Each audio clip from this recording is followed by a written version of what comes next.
Salut, cette vidéo numéro 1, comme indiqué dans le titre, est la première vidéo d'une petite série qui va porter sur un projet que j'avais envie de faire depuis un petit moment, et avec le confinement, j'ai eu beaucoup de temps libre pour me renseigner sur le sujet. Ça va être des vidéos assez techniques, électroniquement parlant, mais je vais essayer de synthétiser un peu tout le reste pour que le plus grand monde puisse comprendre ce que je fais. Sauf si vous voulez que ça soit vraiment technique pour que vous puissiez le refaire, dans ce cas-là, dites-le moi dans les commentaires. Les vidéos seront assez espacées parce que je vais mettre beaucoup de temps à faire le montage de ce genre de vidéos, parce que je suis pas fort là-dedans, et parce que le temps d'attendre les pièces qui arrivent, etc.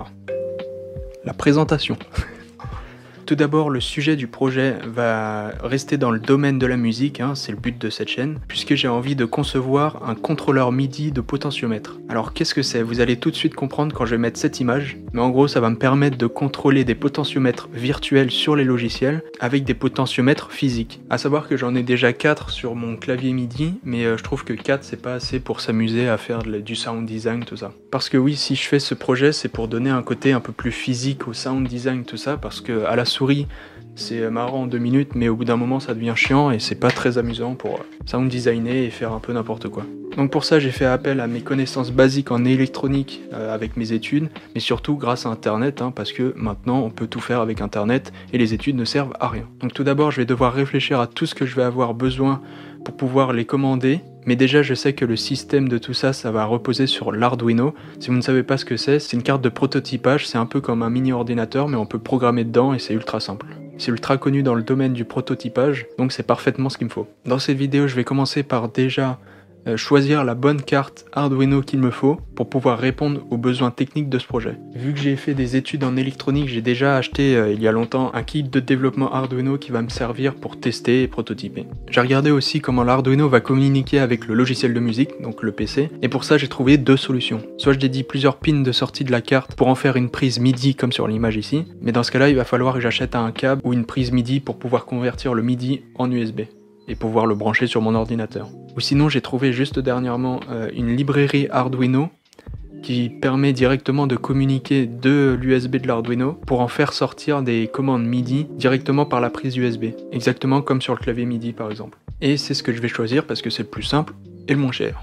Dans mon kit de prototypage, j'ai une Arduino Uno qui comporte une puce ATmega32BP, c'est technique, mais cette puce permet pas de pouvoir renvoyer des données en USB, donc on peut pas en faire un appareil MIDI virtuel. Donc j'ai fait mes petites recherches et j'ai trouvé qu'il va falloir une Arduino avec une certaine puce, comme une Arduino Zero, Due, Micro et Leonardo.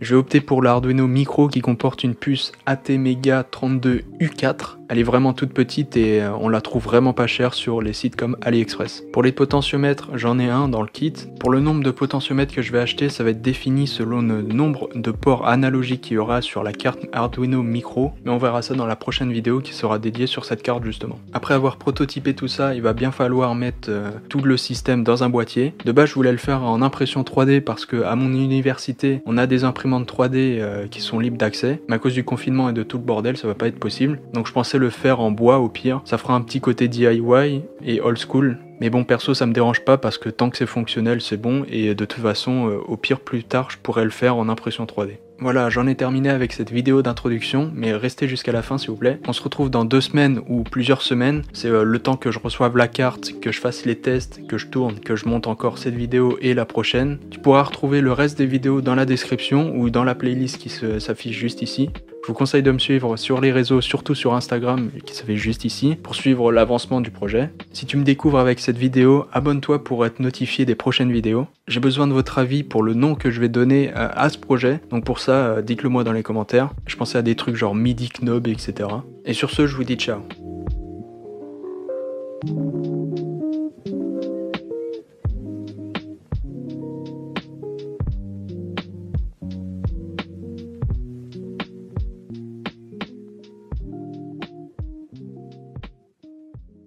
On est le 24/05, donc si t'arrives à monter cette vidéo au moins 2 semaines, c'est bien joué.